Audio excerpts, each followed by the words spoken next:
دعا مانگتا ہے پہلی بات یہ کہ اللہ وہی دعا قبول فرما لیتے ہیں، جو مانگی وہی چیز عطا کرتے ہیں۔ اب اگر اس پہلو پہ نظر رکھیں تو دنیا کے بے شمار ایسے واقعات ہیں جو مانگا اللہ نے وہی دے دی۔ ایک واقعہ آپ کی نظر، حضرت منصور بن عمار رحمۃ اللہ علیہ مجلس میں بیٹھے ہیں، اللہ تعالیٰ کی مجلس لگی ہوئی ہے، لوگ بیٹھے ہوئے ہیں اور سامنے ایک فقیر کھڑا ہوا ہے، اور وہ آ کر حضرت منصور بن عمار سے کہتے ہیں حضرت میں بڑا مخلوق الحال انسان ہوں، تنگ دست حال ہوں، آپ میری مدد کریں، مجھے 4 درہم کی اشد ضرورت ہے۔ حضرت عمار نے فرمایا جو آدمی اس کو 4 درہم دے گا میں اس کو 4 دعائیں دوں گا۔ اتنے میں ایک غلام دوڑتا ہوا، اس کے مالک نے اسے 4 درہم دیے کہ تم بازار جاؤ اور کوئی چیز سامان خرید کر لاؤ۔ وہ سامان خریدنے کے لیے جا رہا تھا، جب اس نے اللہ والے حضرت منصور بن عمار کی مجلس کو دیکھا کہ سناٹا چھایا ہوا ہے اور ایک آدمی سامنے کھڑا ہوا حضرت منصور بن عمار سے گفتگو کر رہا ہے، میں جاؤں اور جا کر دیکھوں یہ کیا مانگ رہا ہے، کیا کہہ رہا ہے، تو معلوم ہوا کہ وہ 4 درہم مانگ رہا ہے۔ حضرت منصور بن عمار نے فرمایا جو آدمی اس کو 4 درہم دے گا میں اس کو 4 دعائیں دوں گا۔ اب غلام تھا، اس نے کہا اس سے بہتر موقع زندگی میں کبھی میسر نہیں ہوگا، جب اللہ والے کہہ رہے ہیں میں اس کو 4 درہم کے بدلے 4 دعائیں دوں گا، تو آج موقع ہے، میرے پاس بھی 4 درہم ہے، کیوں نہ میں 4 درہم اس تقدس کو، مخلوق الحال کو، پریشان حال کو دے دوں اور منصور بن عمار سے 4 دعائیں لے لوں۔ اب اس غلام نے 4 درہم اس شخص کو دیے۔ حضرت منصور بن عمار سے کہنے لگا حضرت میں یہ 4 دعائیں فرمائیں۔ حضرت نے فرمایا تم کون سی دعائیں مجھ سے کروانا چاہتے ہو؟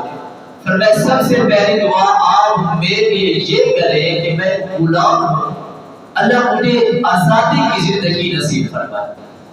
حضرت منصور بن عمار رحمت اللہ علیہ نے ہاتھ اٹھائے، کہا اللہ اس غلام کو غلامی سے نجات عطا فرما، اسے آزادی کی زندگی نصیب فرما۔ حضرت نے فرمایا دوسری دعا، کہنے لگا میری دوسری دعا یہ کریں کہ میرے پاس 4 درہم تھے جو میں نے فقیر کو دے دیے، اب میرے پاس اور کچھ نہیں ہے، آپ دعا کریں اللہ مجھے اس سے بہتر بدلہ عطا فرمائے، نعم البدل عطا فرمائے۔ حضرت نے دعا کی اللہ اس کو نعم البدل عطا فرما۔ حضرت نے فرمایا تیسری دعا، تو غلام کہنے لگا وہ تیسری دعا یہ ہے میرے مالک کے لیے دعا کریں اللہ اس کو توبہ کی، ایمان کی توفیق نصیب فرمائے۔ حضرت منصور بن عمار رحمۃ اللہ علیہ نے ہاتھ اٹھائے، مولا اس کے مالک کو توبہ کی توفیق عطا فرما۔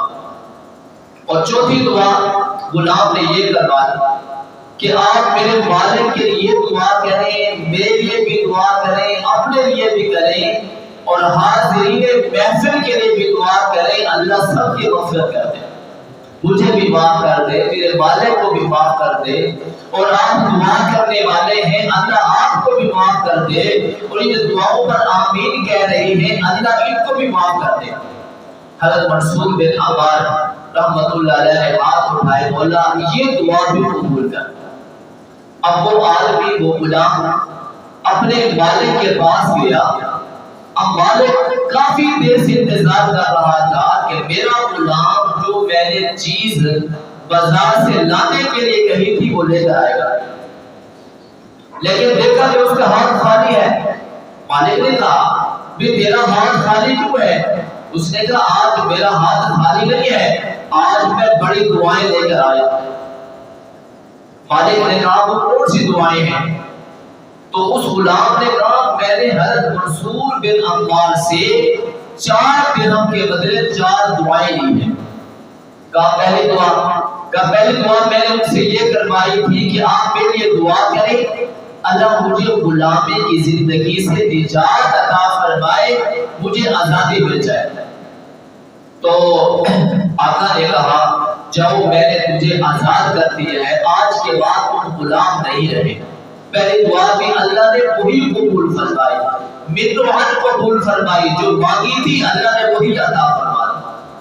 اور دوسری دعا میں نے ان سے یہ منگوائی تھی کہ مجھے 4 درہم کے بدلے اللہ تعالیٰ نعم البدل بھی عطا فرمائے۔ تو انہوں نے فرمایا جاؤ میرے خزانے سے 400 درہم کی تھیلی اٹھا کر تم اپنے پاس رکھ سکتے ہو۔ 4 درہم کے بدلے اللہ رب العزت نے 400 درہم کی تھیلی عطا فرمائی۔ اور تیسری دعا کہ اللہ میرے مالک کو ہدایت نصیب فرمائے، توبہ کی توفیق نصیب فرمائے۔ تو مالک نے کہا آج کے بعد میں توبہ کرتا ہوں کہ اللہ کی کوئی نافرمانی نہیں کروں گا۔ 3 دعائیں اللہ نے قبول فرمائی، جیسے مانگی تھی ویسے عطا فرمائی۔ اور چوتھی دعا کون سی تھی؟ کہنے لگا وہ یہ تھی کہ میں نے حضرت منصور بن عباس سے فرمایا کہ آپ یہ دعا کریں اللہ مجھے، میرے آقا کو، منصور بن عمار کو اور حاضرین محفل کے سب کو اللہ معاف کر دے۔ تو اس آقا نے کہا یہ میرے بس میں نہیں ہے، معاف کرنا تو اللہ کے اختیار میں ہے۔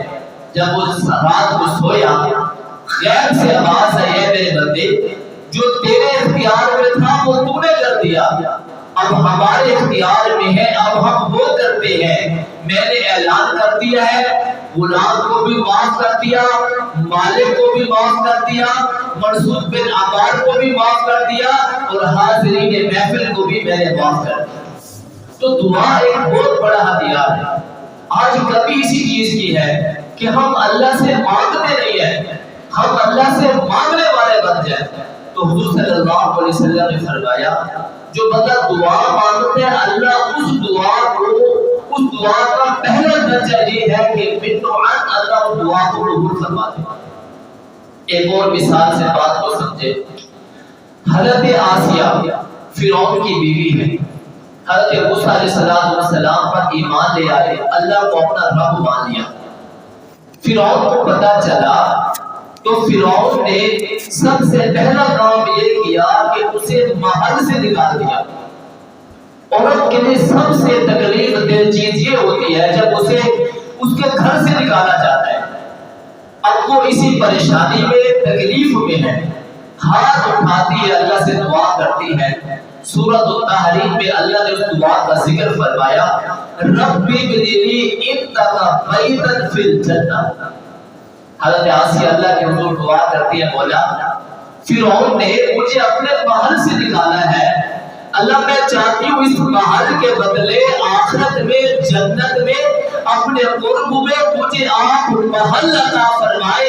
اللہ رب العزت نے فرمایا ہم نے آپ کی دعا کو قبول فرما دیا ہے، جنت میں اپنے قرب میں ہم آپ کو محل عطا فرمائے۔ ماں کا محل تھا، اللہ نے محل بھی دیا، اور اللہ کی شان کریمی یہ ہے بندہ اپنی شان کے مطابق مانگتا ہے، اللہ اپنی شان کے مطابق دیتا ہے۔ صرف محل عطا کرنا یہ اس کا انصاف تھا، جو مانگا وہ عطا کر دیا، لیکن اللہ نے ایک اور اضافی چیز بھی دی۔ حضرت خدیجہ رضی اللہ تعالی عنہا کا انتقال ہونے لگا، حضور صلی اللہ علیہ وسلم نے فرمایا خدیجہ جب تو جنت میں جائے گی تو جنت میں میری 2 بیویاں ہیں، ایک کا نام آسیہ ہے، ایک کا نام مریم ہے، میرا ان کو سلام پیش کرنا۔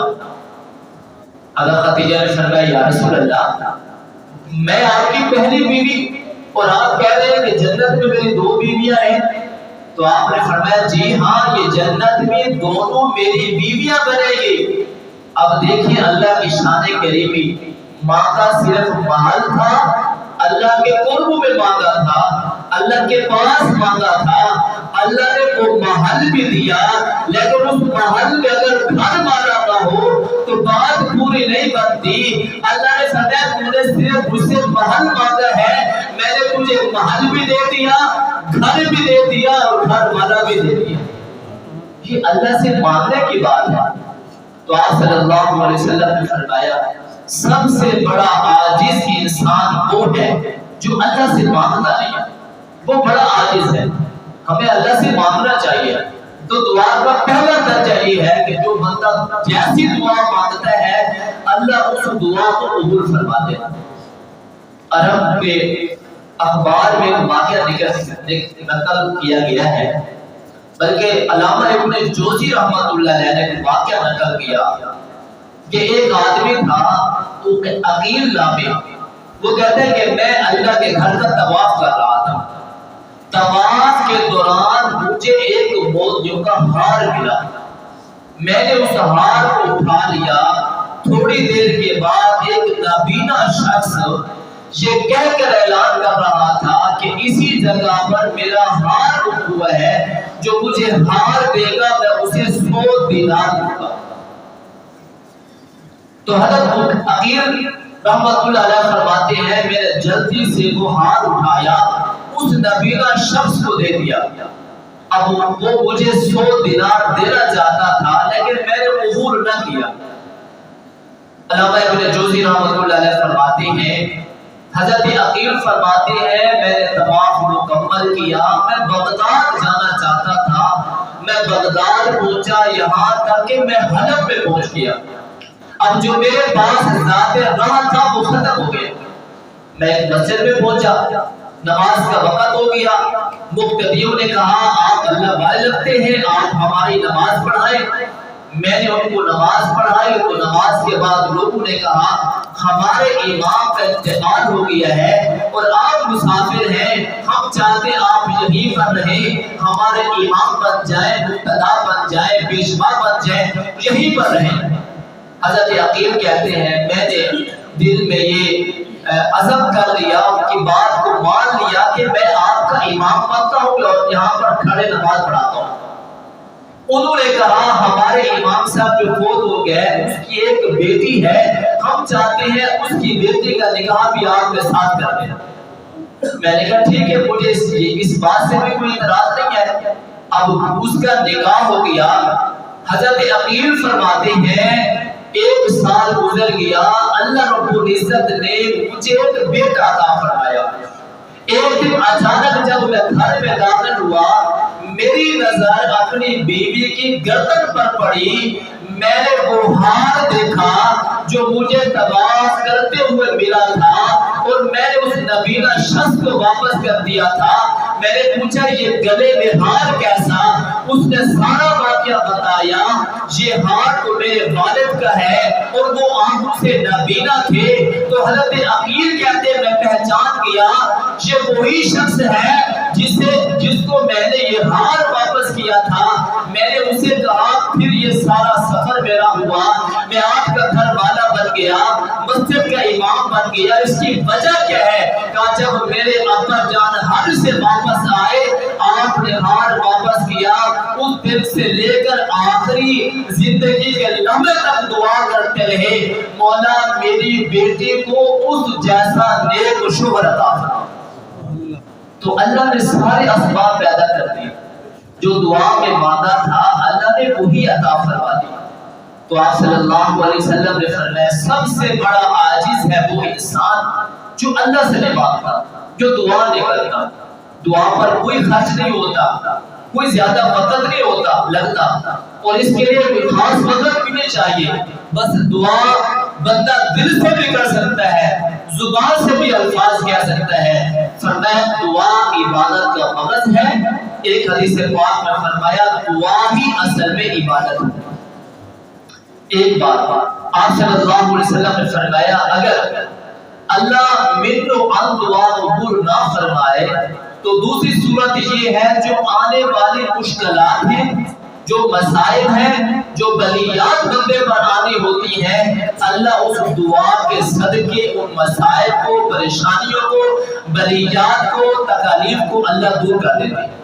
یہ دوسری چیز. اور تیسری چیز فرمائے اگر اللہ دونوں چیزیں عطا نہ کرے تو اس دعا کو اللہ ذخیرہ بنا لیتے ہیں. کل قیامت کے دن اللہ ہر دعا کے بدلے میں اجر و ثواب عطا فرمائے.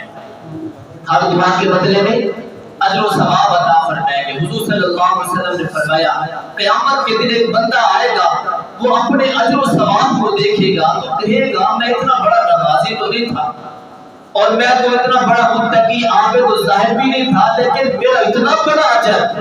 اللہ فرمائیں گے وہ جو تو نے دنیا میں دعائیں مانگی تھی وہ دعائیں میں نے دنیا میں قبول نہیں کی تھی، لیکن تیرے مانگنے کو میں نے رد بھی نہیں کیا تھا، میں نے اسے جمع کر لیا تھا اور میں نے یہ کہا تھا آخرت میں اپنے اس بندے کو اس کا اجر عطا فرماؤں۔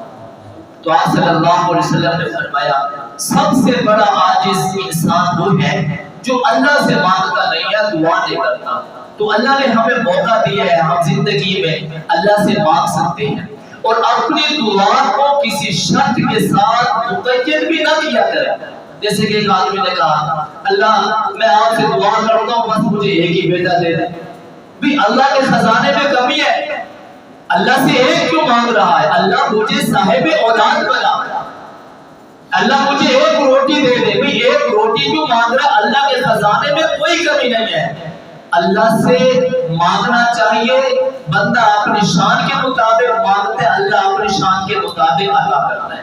دعا کریں اللہ تعالیٰ سے اللہ مجھے اور آپ کو عمل کی توفیق عطا